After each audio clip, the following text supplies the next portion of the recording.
તો મિત્રો કિરણ પ્રકાશજી 89 એટલે માત્ર 32 વર્ષના તરવરિયા યુવાન છે. ઘાસીલાલ જૈન એમના પિતાશ્રી. માલપુરા ડિસ્ટ્રિક્ટ ટોંક રાજસ્થાન થી આપણી વચ્ચે આવે છે. જો કે હાલમાં તેઓ એમાં સ્થિત છે જયપુરમાં. આ ઉપરાંત તેઓએ ખાસ તો કર્યું છે શાસ્ત્રી બીએ શિક્ષા શાસ્ત્રી આચાર્ય જૈન દર્શન એમએ ના લેવલનું છે. આચાર્ય એમએ સંસ્કૃત સાહિત્ય અને પીએચડી ઇન કાર્તિકેય અનુપ્રેક્ષા. આટલી આપણી જૈન ધર્મની આ યુનિવર્સિટીમાંથી આ ડિગ્રીઓ એમને લીધી છે. તેમાં એમને gold medal Acharya MA Jain દર્શનમાં મળ્યો છે એમને, ને બાકીના બધામાં ફર્સ્ટ ડિવિઝનથી એમણે પાસ કરી છે. એમણે શ્રી દિગંબર જૈન શ્રવણ સંસ્કૃત સંસ્થાનમાં સંગાનેર મુકામે એમને લેક્ચરર ઇન જૈન દર્શન ફ્રોમ જુલાઈ 2012 થી શરૂઆત કરી છે અને ટીલ ડેટ એ ચાલુ છે. Worked in Digambar Jain Acharya Sanskrit Mahavidyalaya Sanganer as a lecturer in Sanskriti, એટલે બે અલગ અલગ વિષયોમાં છે. એવોર્ડ્સ એમને ઘણા બધા મળ્યા છે. એ એવોર્ડ્સનું લાંબુ લિસ્ટ છે, પણ એમાં એક મને બહુ મહત્વનો લાગ્યો.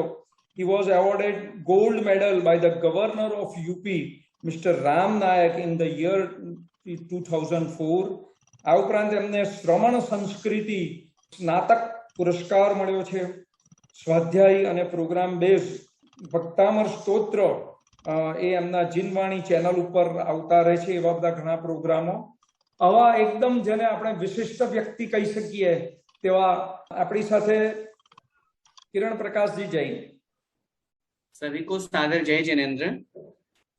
आइए मैं अपनी बात का प्रारंभ प्रभु स्मरण से करता हूं, उसके पश्चात फिर हम आज के इस विषय को आप सभी के सामने रखूंगा। ओम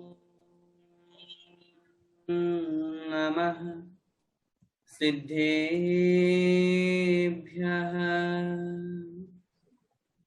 ओम नमः सिद्धेभ्यः। ओम नमः सिद्धेभ्यः।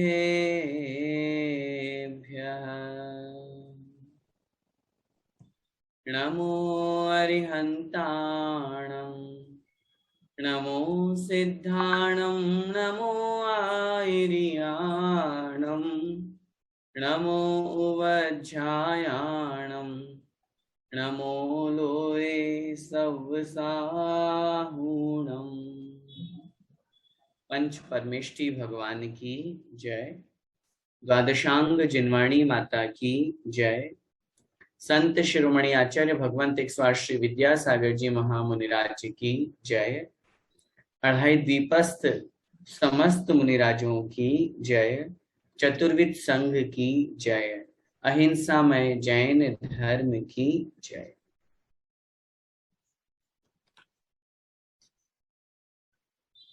सूरत जैन नवयुवक मंडल के द्वारा आयोजित पर्युषण व्याख्यान माला द्वितीय, जिसमें भद्रेश भाई जी ने कमलेश भाई जी के थ्रू हमसे चर्चा करके और मुझे ये अवसर दिया, और इस अवसर के साथ में जिस विषय पर आज मेरा ये व्याख्यान रखा गया, जो टॉपिक है आत्मोत्थान 10 सोपान। यहाँ पर उपस्थित समस्त जन समूह और न मात्र केवल यहाँ पर उपस्थित जीव, अपितु तीनों लोकों में जितने भी प्राणी हैं।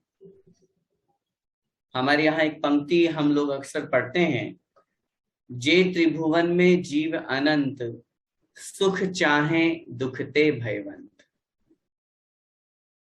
इस पूरे तीनों लोकों में, पूरी सृष्टि में, पूरे लोक में अनंतानंत जीव हैं, और वह सभी जीव सुख चाहते हैं और दुख से भयभीत रहते हैं। अगर हम यहाँ किसी आपसे पूछें कि आप क्या चाहते हैं, तो हम सबका क्या उत्तर होगा? हम कहेंगे हम सुख चाहते हैं। हम क्यों कमा रहे हैं, हम क्यों मेहनत कर रहे हैं, हम क्यों पुरुषार्थ कर रहे हैं? उसके पीछे हमारा एक ही उद्देश्य है, हमें सुख मिल जाए। लेकिन हमारे साथ में समस्या यह है कि हम जिस सुख की खोज कर रहे हैं, जिस सुख को ढूंढने जा रहे हैं, वो सुख वास्तविक सुख नहीं होकर के क्षणिक सुख है। जहां वास्तविक सुख और शाश्वत सुख की हम चर्चा करेंगे, निश्चित रूप से मान करके चलेगा, वो है एकमात्र मोक्ष सुख। जिस सुख को प्राप्त करने के बाद में वापस लौट करके संसार में जीव नहीं आता है, और यही आत्मोत्थान है, जो हमारे आज के इस विषय में सबसे पहला शब्द है, आत्मोत्थान। विषय को समझने से पहले उस विषय के विषय को समझना बहुत जरूरी है, विषय के टॉपिक को समझना जरूरी है, तो हमको विषय बहुत जल्दी समझ में आ जाएगा। आत्मा का उत्थान करने वाले, आत्मा का विकास करने वाले, आत्मा को प्रगति के मार्ग पर ले जाने वाले, आत्मा को शाश्वत सुख प्राप्त कराने वाले 10 सोपान हमारे यहाँ कहे हैं, जिन्हें हम 10 प्रकार की सीढ़ियां भी कह सकते हैं। एक ऐसा महल, एक ऐसा शाश्वत स्थान जहां पर पहुंचने के लिए 10 तरह की सीढ़ियां बनी हुई है, और यदि प्रत्येक सीढ़ी को ग्रहण करके हम उस मोक्ष महल में प्रवेश करते हैं, तो जैसे बिना सीढ़ी चढ़े हम छत पर नहीं पहुंच सकते। एक महल होता है, एक घर होता है, घर के यदि हमें टॉप पॉइंट पर पहुंचना है तो हमें सीढ़ियों का सहारा लेना पड़ेगा। किसी के माइंड में एक बात आ सकती है कि आजकल तो लिफ्ट चल गई पंडित जी, डॉक्टर साहब, तो फिर सीढ़ियों का सहारा हमने कहाँ लिया? कोई बात नहीं, हमने सीढ़ियों का सहारा वहां नहीं लिया, लेकिन लिफ्ट का सहारा तो लिया। बिना सहारा लिए आज तक कोई भी टॉप पर नहीं पहुंचा है। आत्मा का उत्थान करने के लिए, आत्मा को उस मोक्ष शाश्वत सुख को प्राप्त कराने के लिए हमें 10 प्रकार की सीढ़ियों का सहारा लेना है। आप चाहे उसने 10 फ्लोर भी कह सकते हैं, लिफ्ट भी हर फ्लोर पे रुकती है, जहां रोकना चाहे वहां रुकेगी, तभी तो हम टॉप पर पहुंच पाएंगे। और वे 10 सोपान, जैसा कि हम सभी जानते हैं, यहाँ उपस्थित जन समूह है, दिगंबर जैन शास्त्रों में, श्वेतांबर जैन शास्त्रों में, या यूं कहें जैन आगम में, जैन ग्रंथों में उत्तम क्षमा, मार्दव, आर्जव, शौच, सत्य, संयम, तप, त्याग, आकिंचन्य और ब्रह्मचर्य, ये 10 सोपान कहे गए हैं। इन 10 सोपान को प्राप्त करके हम आत्मा का उत्थान कर सकते हैं।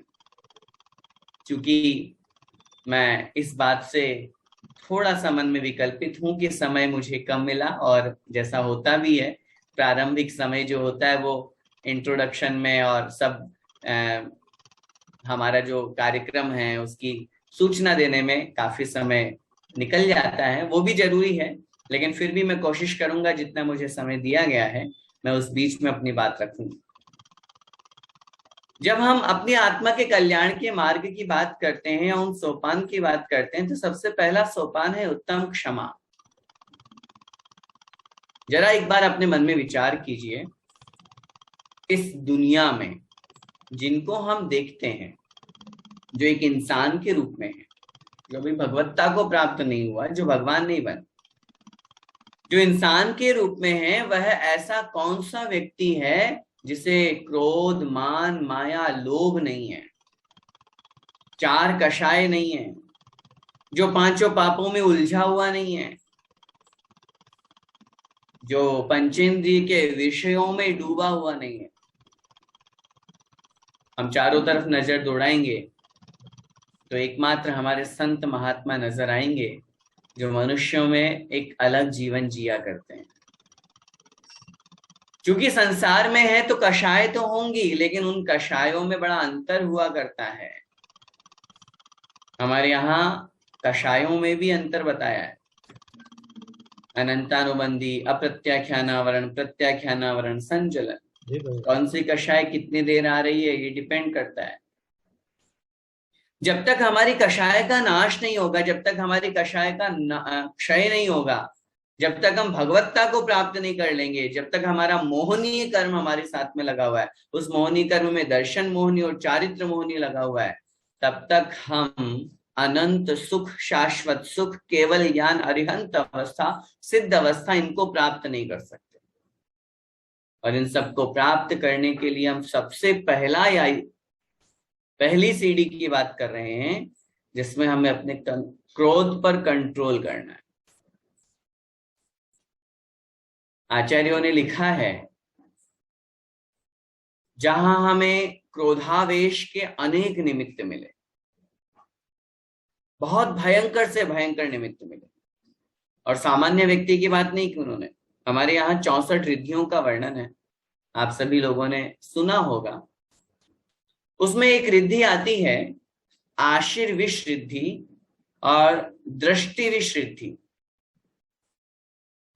मुनिराज में इतनी शक्ति होती है कि अगर वो कह दे, मुख से निकल जाए उनके कि तुम मर जाओ, तो सामने वाले व्यक्ति की वहीं ऑन द स्पॉट डेथ हो जाए। अगर वो मुनिराज क्रोधावेश में किसी को देख ले और मारने का भाव कर ले, तो उस व्यक्ति की ऑन द स्पॉट वहीं डेथ हो जाए। सामने वाला व्यक्ति बहुत गुस्सा दिला रहा है, क्रोध के बहुत सारे निमित्त उपस्थित कर रहा है, लेकिन उसके बावजूद भी उन सब को दरकिनार करते हुए अपने आत्म स्वरूप के वास्तविक उस लक्षण का, उस स्वरूप का चिंतन करते हुए वे संत महात्मा गुस्सा नहीं करते। किसी भी प्रकार का सामने वाले के द्वारा बहुत तरह का जब उसके लिए उसका प्रतिकार किया जा रहा है, उसको गलत ठहराया जा रहा है, तो भी उसको गुस्सा नहीं करके, मुस्कुरा करके, शांत भाव से उसे जो निकाल देते हैं। हम अपने महात्माओं को देखते हैं, अपने भगवान को देखिए। हम भगवान के चरणों में पहुंच करके और उनके जब जीवन चरित्र को पढ़ते हैं, उठाते हैं, जिनवाणी को पढ़ते हैं, शास्त्रों का हम जब अधिगम करते हैं, उनका ज्ञान प्राप्त करते हैं, कितने सारे उदाहरण हमको मिलते हैं। पार्श्वनाथ भगवान के ऊपर कितने तरह का कष्ट नहीं आया, कमठ ने क्या क्या नहीं किया। और पार्श्वनाथ भगवान में तो शक्ति भी बहुत थी, वो तो भगवान बनने वाले थे, जन्म से 3 ज्ञान के धारी थे।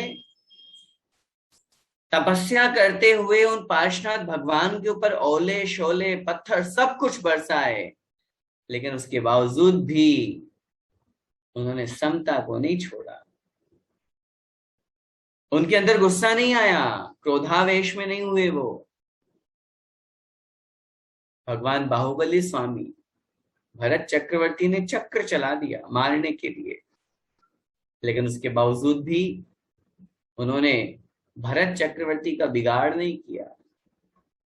अबे तो संसार की वास्तविकता समझ करके, सब कुछ छोड़ करके, और उस भाई भरत को पूरा राज्य संभला करके और जंगल की तरफ आकर के आत्म ध्यान में लीन हो गए। आत्मोत्थान का पहला सोपान है अपने गुस्से पर कंट्रोल करना। मैं मानता हूं कि संसार में स्थितियां, परिस्थितियां अनेक तरह की बनती है, बहुत तरह के लोग हुआ करते हैं, बहुत तरह की बातें होती है, घर परिवार में, घर गृहस्थी में, व्यापार में, सर्विस में, कहीं ना कहीं विपरीतताएं आ जाती है। लेकिन उसके बावजूद भी उन सबको एक तरफ करते हुए यदि हम अपने आत्म स्वभाव, जैसे पानी का स्वभाव शीतल है, ऐसे आत्मा का स्वभाव क्षमावान है। एक पंक्ति अक्सर हम पढ़ते हैं, क्षमा वीरस्य भूषणम। सामान्य खेल नहीं है ये, जितनी आसानी से हम अपने आप की क्षमा की आकांक्षा करते हैं। हमसे कोई गलती हो गई, सामने वाले से हमने क्या बोला, अरे यार सॉरी गलती हो गई, हम कितनी जल्दी सामने वाले से अपनी भूल को माफ करवाना चाहते हैं। थोड़ी सी देर के लिए मन में सोचिए, वही चीज सामने वाले के लिए भी तो हम कर रहे हैं, सामने वाला भी तो हमसे अपेक्षा कर रहा है, फिर हम क्यों माफ नहीं कर पाते हैं। माफी मांगना बहुत सरल है, लेकिन माफ करना बहुत कठिन है। जरा चिंतन कीजिएगा। बाहर से तो बोल देंगे हाँ ठीक है, इट्स ओके, कोई बात नहीं, लेकिन अंदर ही अंदर चलता रहेगा। इसका नाम क्षमा नहीं है। जहां मन एक लाइन हम लोग अक्सर पढ़ा करते हैं, भगवान के चरणों में जब जल समर्पित करते हैं, मुनि मन सम उज्ज्वल नीर। मैं भगवान कैसा जल लेकर के आपके चरणों में आया हूं? मुनि मन सम, मुनिराज के मन के समान, जो स्वच्छ है, निर्मल है, निष्कपट है। कोई भी आए, समसत्तु बंधु वग्गो, शत्रु वर्ग में बंधु वर्ग में समता भाव। अरे मित्र महल मसान कंचन, कांच निंदन थुति करन, अरे घाव तारन असि प्रहारन, में सदा समता धरन। कैसे होते हैं हमारे महात्मा? चाहे सामने सोने की गिन्नियों का ढेर भरा हुआ है और एक तरफ मिट्टी पड़ी हुई है, उनमें दोनों समान है। महल है चाहे श्मशान है, दोनों समान है। चाहे शत्रु हो चाहे मित्र हो, दोनों समान है। एक उनका अर्घ उतार रहा है और एक तलवार से प्रहार कर रहा है। दोनों के लिए समान आशीर्वाद देते हैं। राजा श्रेणिक का उदाहरण हम सभी को याद है। ये स्वभाव है आत्मा का, ये पहला सोपान है। दूसरे सोपान का नाम है उत्तम मार्दव धर्म। कभी हमने इस बात पर विचार किया कि हम किस बात का अहंकार करते हैं, किस बात का हम घमंड करते हैं? मान, अहं करोमि इति अहंकार है, मैं करता हूं। हम लोगों की क्या धारणा है? कोई भी काम करो, चाहे वो मंडल का करें, चाहे समाज का करें, चाहे घर का करें, चाहे कोई भी सोसाइटी, अरे ये सब मैंने किया। अपने अंदर एक अभिमान का भाव जागृत हो जाता है और वही हमें पतन की तरफ ले जाता है। किसी ने कहा है कि मान करनते मर गए, रहे न जिनके वंश, और तीनों को तुम देख लो, रावण कौरव कंस।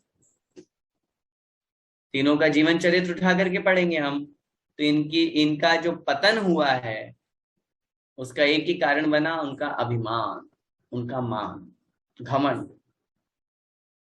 कभी हमने ये सोचा नहीं, विचार नहीं किया कि यदि मृदुता से युक्त हमारा जीवन होगा, विनय भावना से युक्त हमारा जीवन होगा, हर किसी को सम्मान देना हमारा कर्तव्य है। दुनिया का प्रत्येक प्राणी हमारे जैसा है। आत्मनि सर्वभूतेषु यह पश्यति स पंडित है। ज्ञानी किसे कहते हैं?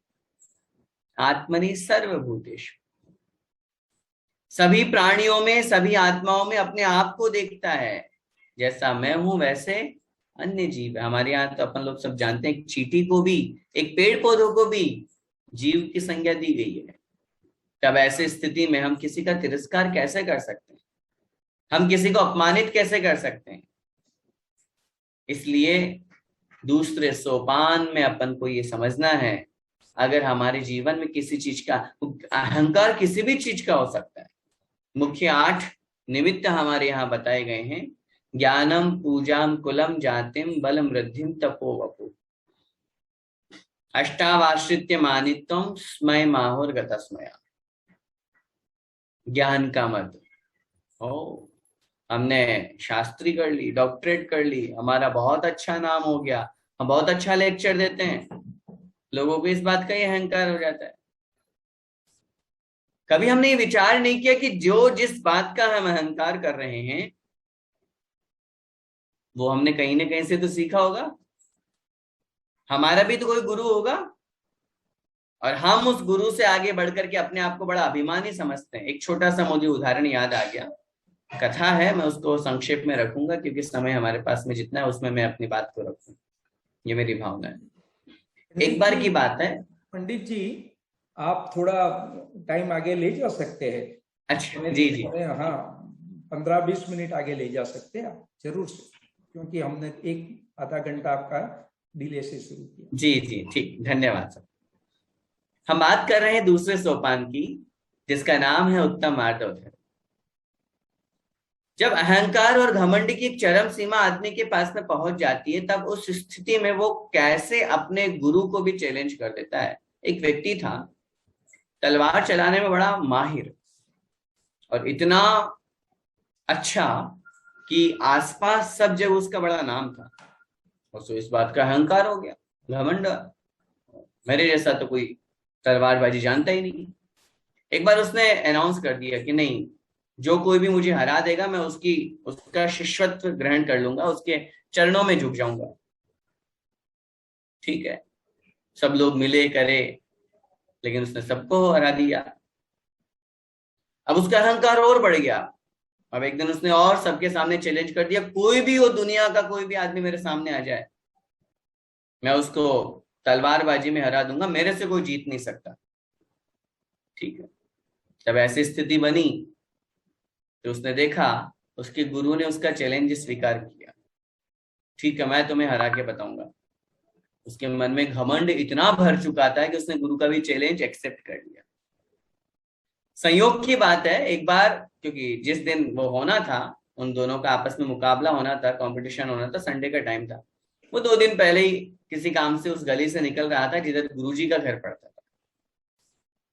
उसने देखा कि घर के बाहर गुरुजी लगभग 7 फुट की म्यान तैयार कर रहे हैं।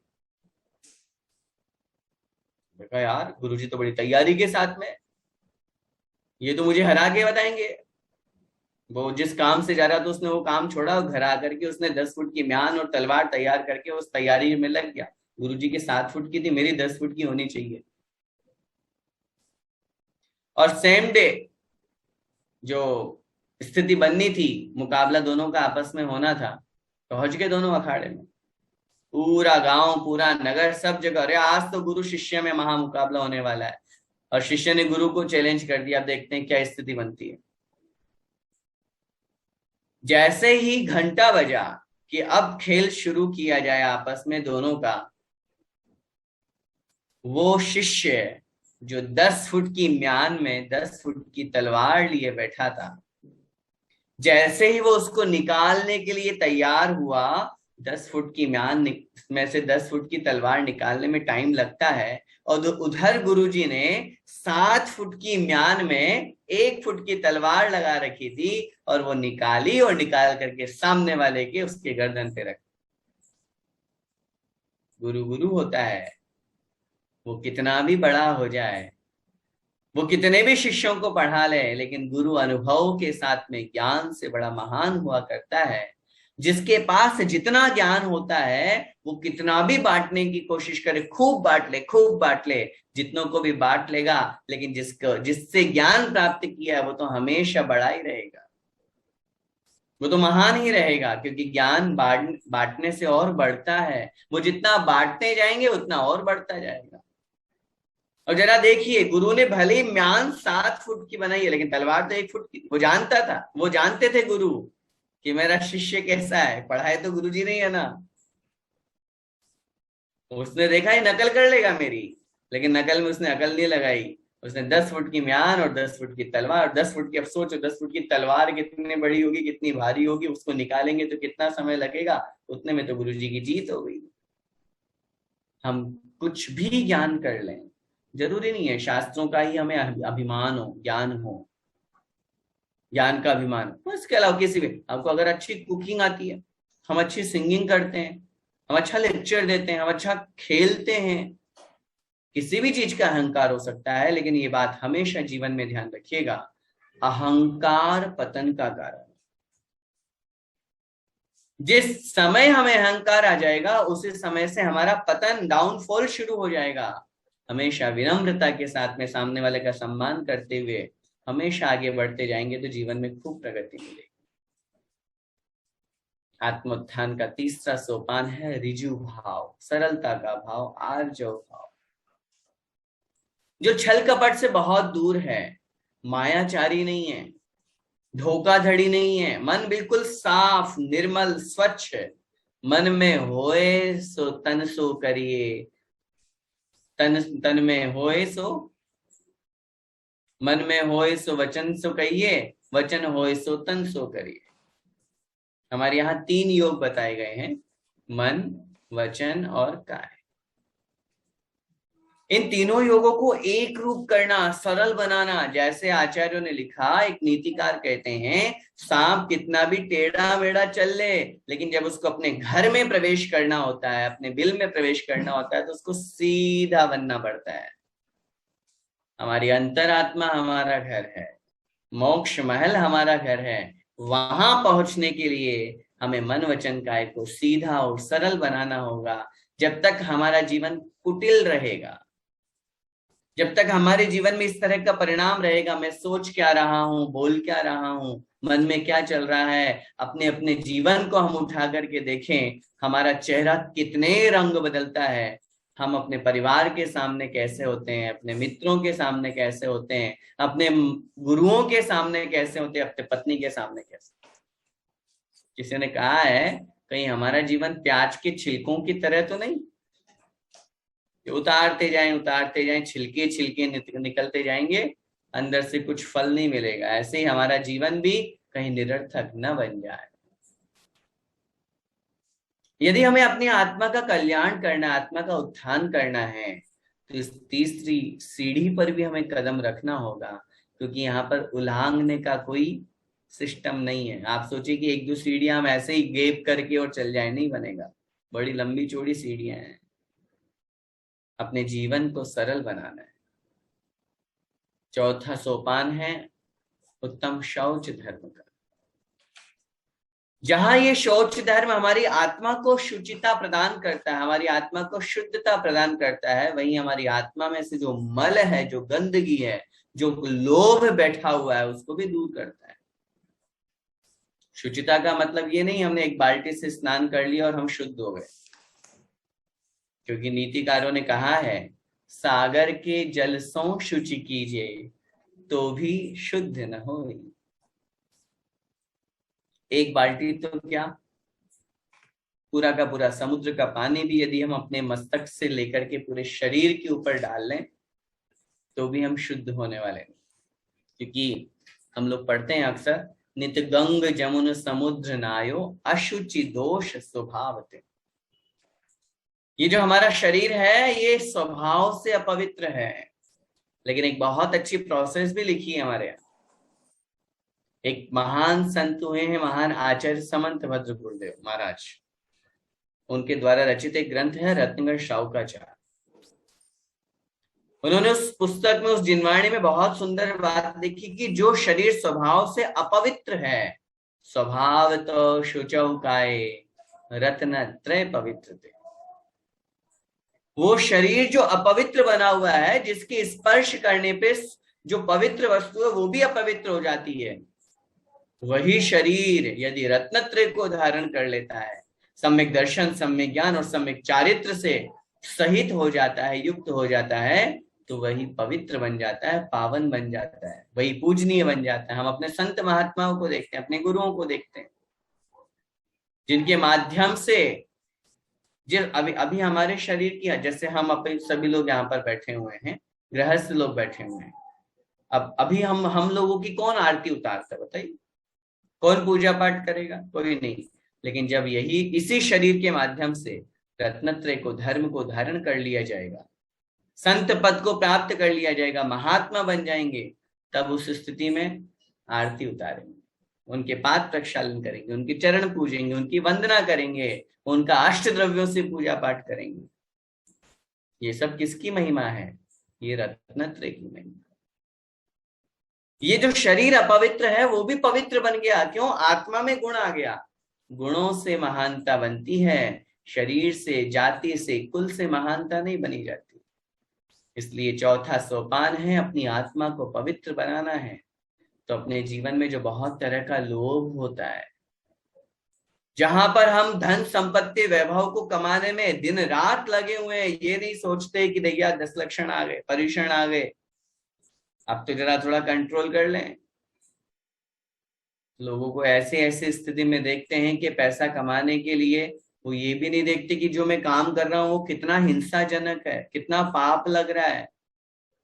बिना कुछ विचार किए वो सिर्फ और सिर्फ पैसा कमाने की अंधी दौड़ में लगे हुए हैं। और है क्या क्या साथ में जाएगा?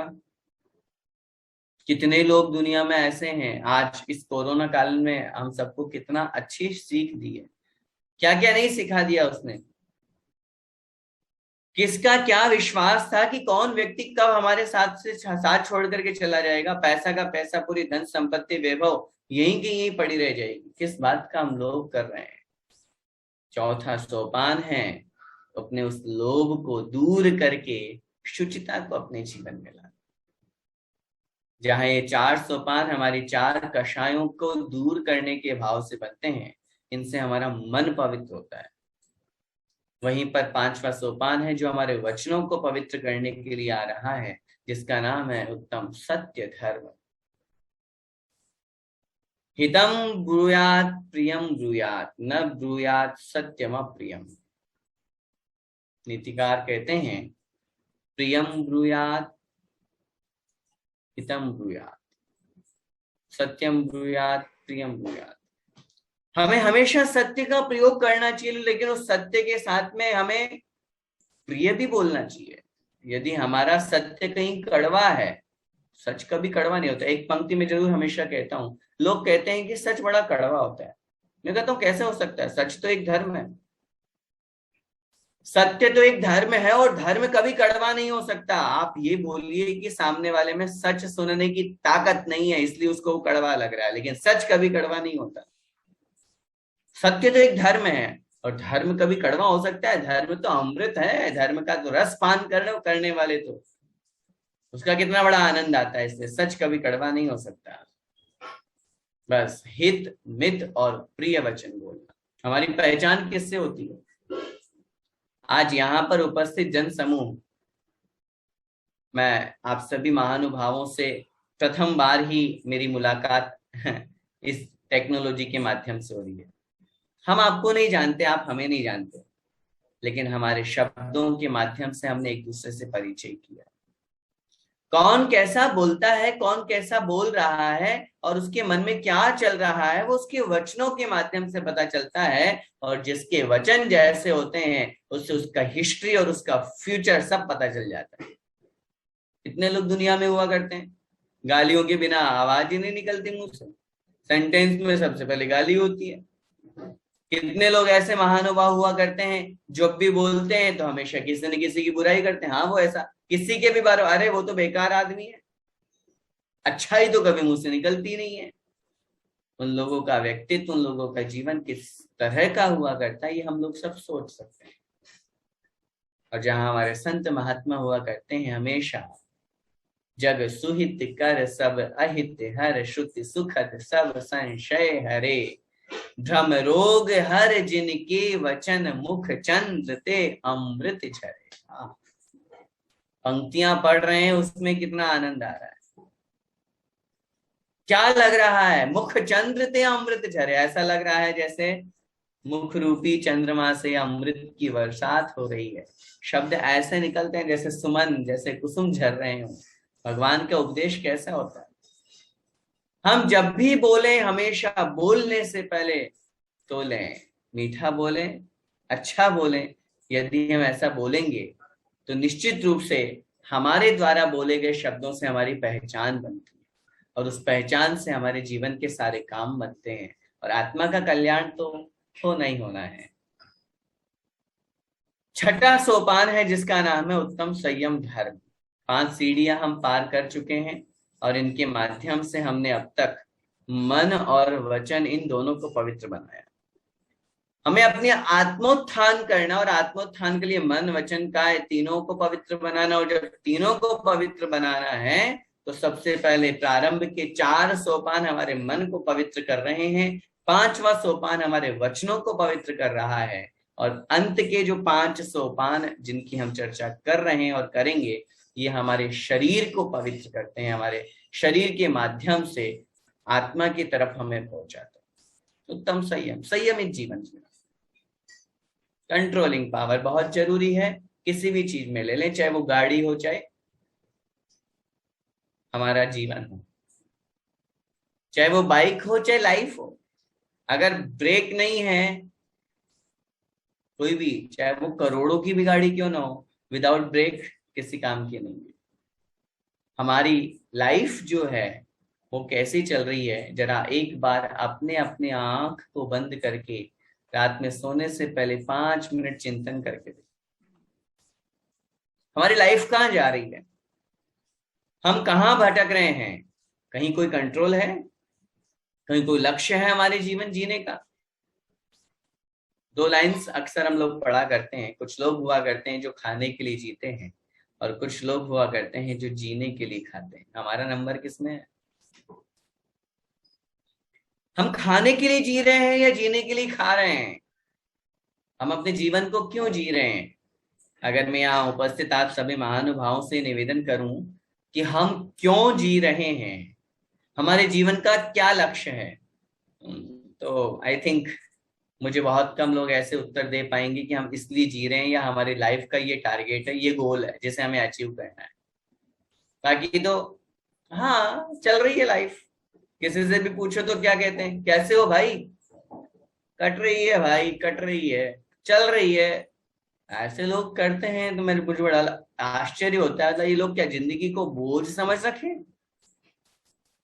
जीवन को इस तरह का जिया जा रहा है कि कट रही है, चल रही है, बोझ मान करके, और हाँ बस। नहीं, जीवन के हर पल का आनंद लीजिए। प्रति पल प्रति क्षण हमारा एक नया जीवन हमें प्रारंभ होता है, मिलता है। क्योंकि द्रव्य गुण पर्याय के साथ में आत्मा हुआ करती है। कोई भी द्रव्य हो उसमें गुण और पर्याय होती है, और पर्याय प्रति समय परिवर्तनशील होती है। नित नए नए आयाम हमारे जीवन के बनने चाहिए, लेकिन उस आयामों के साथ में जीवन के कंट्रोलिंग पावर होना चाहिए। यहां पहुंच करके हमें स्टॉप बनना है, स्टॉप होना है। चाहे वो खाने पीने से संबंधित हो, चाहे किसी त्याग तपस्या को आगे जीवन में बढ़ाने से संबंधित। त्याग तप को आगे बढ़ाने के लिए हमें संयमित होना बहुत जरूरी है। क्योंकि अगर हम रात्रि में खा रहे हैं, हम सब जो त्योहार करते हैं, रात्रि भोजन का त्याग करते हैं, ये क्यों करते हैं? जरा इन पर विचार किया हमने? रात में भी उजाला होता है, आजकल तो सारी सुविधाएं हैं, लेकिन उसके बावजूद भी हम नहीं खाते हैं। उसका कारण जरा एक बार सूक्ष्मदर्शी यंत्र से देख लीजिएगा कि जिस भोजन को हम रात्रि में कर रहे हैं उसमें कितने जीव पड़ रहे हैं, कितने मक्खी मच्छर गिर रहे हैं उसमें, छोटे छोटे ऐसे ऐसे सूक्ष्म जीव जो हमें अपनी आंखों से दिखाई नहीं देते। त्रस जीवों का कितना घात होता है उसमें। एकेंद्रीय जीव, पृथ्वी का एक, जल का एक, अग्नि का एक, वायु का एक, वनस्पति का एक। और ये मत समझिए न केवल खाने वाले, अपितु बनाने वाले में भी उतना ही दोष लगता है। आचार्यों ने लिखा है, भगवंतों ने शास्त्रों में स्पष्ट रूप से इस बात को कथन किया है। जीवन का एक संयम होना चाहिए, चाहे वो हम भोजन पे करें, हमारे इंद्रियों में, हमारे मन के ऊपर कंट्रोल। और सबसे ज्यादा संयम तो मन के हारे हार है और मन के जीते जीत। अगर मन के ऊपर हमारा कंट्रोल हो गया तो फिर समझिए सब पे हो गया। मन एक हमारा सारथी है, घोड़े हैं 5 इंद्रिय, तो लगाम कस के खींच लीजिए, 5 इंद्रियां कहीं नहीं जाएंगी। मन को कंट्रोल में करना, संयमित जीवन। आज हम देखते हैं हमारे संत महात्मा भगवंत लोग कितना संयमित जीवन जीते हैं। 24 घंटे में एक बार आहार लेते हैं, उसमें भी अंतराय आ जाए तो उसे छोड़ देते हैं। कभी विचार किया कि ये सब क्यों कर रहे हैं? वो कितने भी भूख प्यास गर्मी सर्दी कुछ भी हो, उसके बावजूद भी वो अपने आप में मस्त रहते हैं, मगन रहते हैं, मुस्कुराते रहते हैं। क्यों? दुखी नहीं होते। हमें तो शाम का भोजन नहीं मिले तो हम बड़े परेशान हो जाए। हमें तो इस तरह का भाव आ जाए कि हमें हमारे भोजन में अगर नमक नहीं है, कुछ मीठा नहीं है, तो इस तरह का अगर भाव आ जाए तो फिर ऐसी स्थिति में हमने क्या किया? और आज के इस कोरोना काल ने तो हमको सब कुछ सिखा दिया। और विज्ञान भी तो यही बोलता है, अगर हम सूरज के उजाले में भोजन करेंगे, अगर हम शुद्ध भोजन ग्रहण करेंगे। आज होटल जाना अपन ने बंद कर दिया। एक पंक्ति मैंने कहीं पर पढ़ी थी, जैन हो टल, जैन हो टल। तुम जैन हो, टल हो, टल। टलना किसको कहते हैं अपन? दूर होना, उससे विरक्त होना। अरे तुम जैन हो भाई, फिर तुम होटल में क्यों जा रहे हो से टल जाओ, दूर हो जाओ। क्योंकि ये हमारा स्थान नहीं है, ये तो उन लोगों का स्थान है जिनके घरों में ऐसी स्थितियां नहीं है, जो अशुद्ध खाते हैं, अशुद्ध पहनते हैं, अशुद्ध बोलते हैं। उन स्थितियों में अपन सब एक उस स्थिति में आते हैं। आज सोचिए, जब लॉकडाउन हुआ, जहां हम लोग डेली होटल जाते थे, उल्टा सीधा खाते थे, पेस्ट्रीज, मोमोज, बर्गर, न जाने चाउमीन, ये फास्ट फूड सब कुछ, आज ये नहीं मिल रहा है तो भी तो हमारा जीवन कितना व्यवस्थित है, कितना संयमित है। अपने जीवन को आगे बढ़ाना है। शरीर तो चलता रहेगा, शरीर तो और स्वस्थ होगा अगर आत्मा के उस मार्ग पर हम बढ़ेंगे तो। इसलिए छठी सीढ़ी को पार करने के लिए हमें संयमित होना है। सातवीं सीढ़ी का नाम है उत्तम तप धर्म। उत्तम तप धर्म, तप का मतलब शरीर के माध्यम से अपनी आत्मा को पुष्ट करना। शरीर यदि क्लेशित हो रहा है, शरीर को यदि हमने थोड़ा बहुत रूखा सूखा दे दिया है, शरीर को यदि हमने बलिष्ठ नहीं होने दिया, आत्मा तो कुंदन बन रहा है, आत्मा तो सोना बन रहा है। एक श्लोक अक्सर हम लोग पढ़ा करते हैं, यद जीवस्योपकाराय तद देहस्यापकारकम, यद देहस्योपकाराय तद जीवस्यापकारकम। हम किसकी बात कर रहे हैं? दो दो चीजें हमारे सामने है, शरीर और आत्मा। हम किसे चाहते हैं? पहले हमारा एक डिसीजन होना चाहिए। अगर हमारा मंतव्य या हमारा मन, हमारा जीवन का लक्ष्य शरीर को पुष्ट करने में है, तब तो फिर आत्मा को भूल जाओ। तब तो फिर आत्मा की बातें कहने से करने से कोई मतलब नहीं है। लेकिन यदि हमारे जीवन का लक्ष्य आत्म कल्याण है, आत्मोत्थान है, तो ये शरीर का अपकार होगा। हम उपवास करते हैं, 24 घंटे निराहार रहे, किसके लिए? इसलिए कि हमारे घर में खाने को नहीं है। कोई भी व्यक्ति नहीं है ऐसा कि घर में खाने को नहीं है इसलिए उपवास करता हो। अरे जिसके घर में ज्यादा खाने को होते हैं, जिसको पड़गाहन करने वाले, जिसको गोचरी कराने वाले, जिसको खिलाने वाले हजारों लोग हुआ करते हैं, फिर भी संत महात्मा उन सब से विरक्त होकर के आज हमें आहार नहीं करना, आज हमें भोजन नहीं करना, आज तो हम आत्म साधना करेंगे, ये भाव उनका हो जाया करता है। वो तब करते हैं क्योंकि किसी ने कहा है हलवा खाना है, तो उसके लिए क्या करना पड़ेगा? अग्नि में तपना पड़ेगा।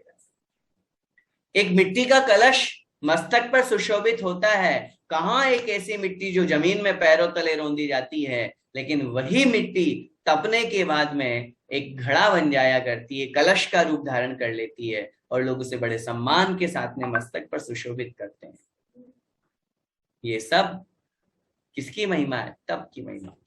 आचार्य भगवंत श्री विद्यासागर जी महाराज जो हमारे गुरुदेव हैं, उन्होंने मूक माटी एक ऐसा महाकाव्य लिखा, एक ऐसा एपिक लिखा। आप सभी लोगों से मैं निवेदन करूंगा, समय मिले तो जरूर उसका अध्ययन कीजिएगा।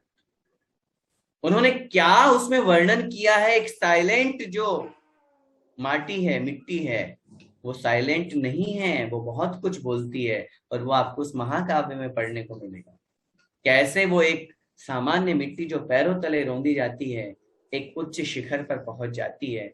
ये किसकी महिमा? ये तप की महिमा।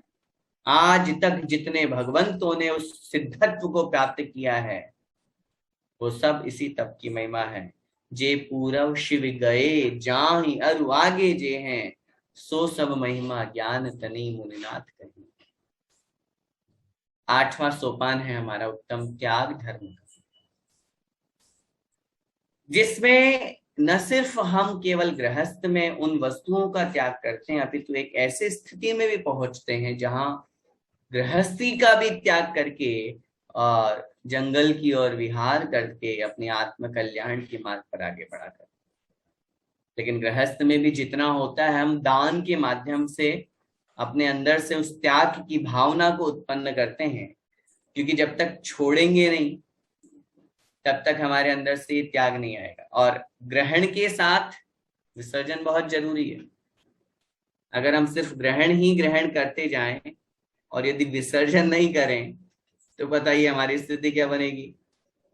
है बहुत बहुत लॉजिकली बात है ना। अगर हम खाते ही खाते जाएं और वहां नहीं जाएं, तो फिर क्या होगा? सोचिए। ठीक ऐसे स्थिति अगर हम सिर्फ ग्रहण ही करें, दुनिया में कितने लोग ऐसे हुआ करते हैं, एक ही उद्देश्य कमाना।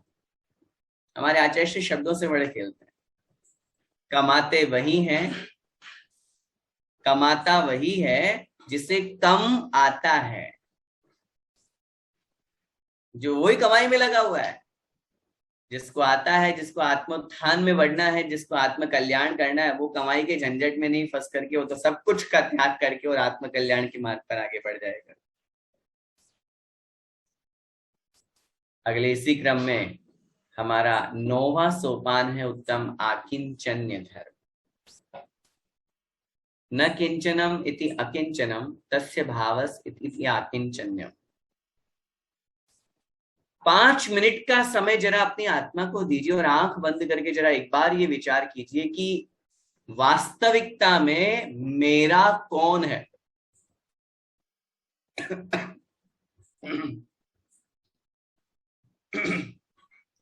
सॉरी, वास्तविकता में मेरा कौन है, मेरा क्या है, मैं किसका हूं।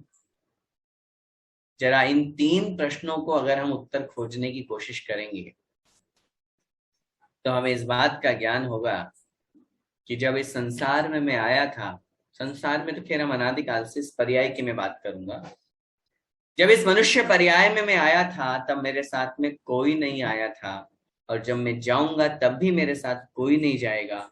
जीव अकेला आया था, अकेला जाता है। पंक्तियां अक्सर हम बुदबुदाते हैं, आप अकेला अवतरे, मरे अकेला होय, या कब हूँ इस जीव को साथी सगान कोय रे बंधु, साथी सगान को। कौन है हमारा? आज चाहे हम अपने परिवार वालों से पूछें, अपने समाज से पूछें, अपने सारी संपत्ति से पूछें, हमारे जीवन को बचाने वाले कौन है, हमारे साथ हमेशा रहने वाले कौन है, और हमारे अपने कौन हैं। मैं हमेशा कहता हूं, अपने की परिभाषा, अपना कौन? जो कभी हमारा साथ न छोड़े, उसका नाम अपना। अब बताइए कौन छोड़ेगा? ये शरीर भी हमारा साथ छोड़ करके चला जाएगा, एकमात्र हमारी आत्मा है, और आत्मा के साथ में रहने वाले जो गुण हैं वो कभी इस आत्मा से अलग नहीं होंगे। बाकी के सारे नाते, रिश्ते, शरीर, सब कुछ हमसे परे हैं, अलग हैं। इस तरह का भाव जहां आएगा वहां 9वां सोपान हम चढ़ करके, और अंतिम सोपान जो 10वां है, जिसका नाम है उत्तम ब्रह्मचर्य धर्म, और एक ऐसा सोपान, एक ऐसी सीढ़ी की जिसके बिना आगे किंचित मात्र भी नहीं बढ़ा जा सकता। उत्तम ब्रह्मचर्य भले ही अंतिम सोपान हो, लेकिन धर्म की शुरुआत, जीवन की शुरुआत ब्रह्मचर्य धर्म से हुआ करती है, जहां पर न मात्र केवल अगर हम शब्द की अपेक्षा से अर्थ लगाएंगे तो ब्रह्मणि इति आत्मनि, ब्रह्मणि आत्मनि चरति इति ब्रह्मचर्य। आत्मा में जो विचरण करता है, आत्मा में जो डूबता है, उसका नाम ब्रह्मचर्य है। और इस आत्म स्वरूप को प्राप्त करने के लिए बाहरी रूप से जहां पर मन में विकार भाव उत्पन्न नहीं होता है, जिनका तन मन एक हुआ होकर के जहां पर शरीर में किसी तरह का कोई विकार भाव नहीं हो, वहीं से, क्योंकि शरीर एक माध्यम है आत्मा का कल्याण करने के लिए, आत्मोत्थान करने के लिए, तो इसलिए उस शरीर में भी अगर विकार है तो आत्मा में भी विकार हुआ करता है। समय आपका हो रहा है, इन विषयों पर तो जितना भी कहा जाए उतना कम है, और जब आत्मोत्थान की बात होती है तो फिर तो हमारे शास्त्र, हमारे गुरुदेव, हमारे भगवंतों ने इतना कुछ हमें उपदेश दिया है कि आत्मोत्थान करने के लिए हमें बहुत कुछ सिखा दिया है। हम सभी इस अवसर पर उस आत्मोत्थान की इन 10 सोपान को, क्योंकि हम सभी लोग पर्युषण पर्व मनाते हैं, 10 लक्षण पर्व मनाते हैं, और सुनते सब हैं, प्रवचन भी सुनते हैं, व्याख्यान भी सुनते हैं।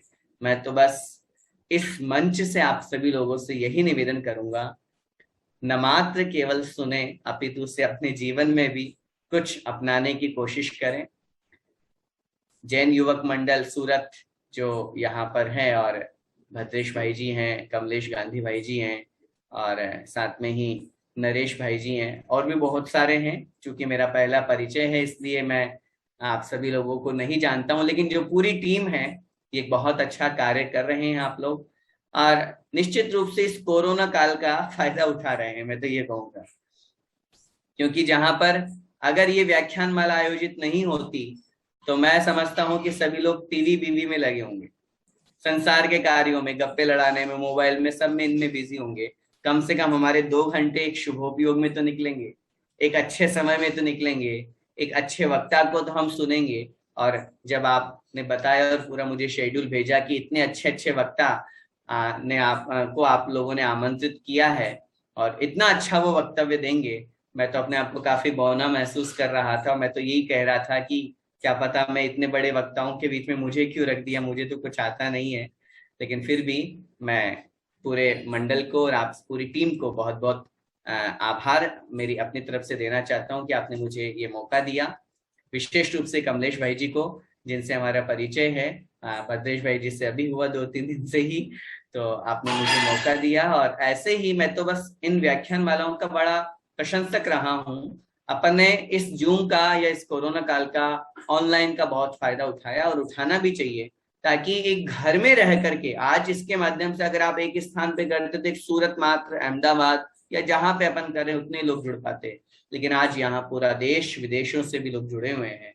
बहुत अच्छा हमारा मंच है। इसी तरह हमेशा और धर्म की प्रभावना करते रहें। बस मैं इतना ही कह करके अपनी बात को विराम देता हूँ और पुनः पूरी टीम को बहुत बहुत धन्यवाद देता हूँ। मुझे आपने सुना, मैं अनुग्रहित हूँ। आगे पुनः मुझे अवसर मिलेगा तो मैं आप लोगों के बीच में अपनी बात रख पाऊंगा। बहुत बहुत धन्यवाद। सभी को सादर जय जिनेन्द्र। बोली पंच परमेष्ठी भगवान की जय।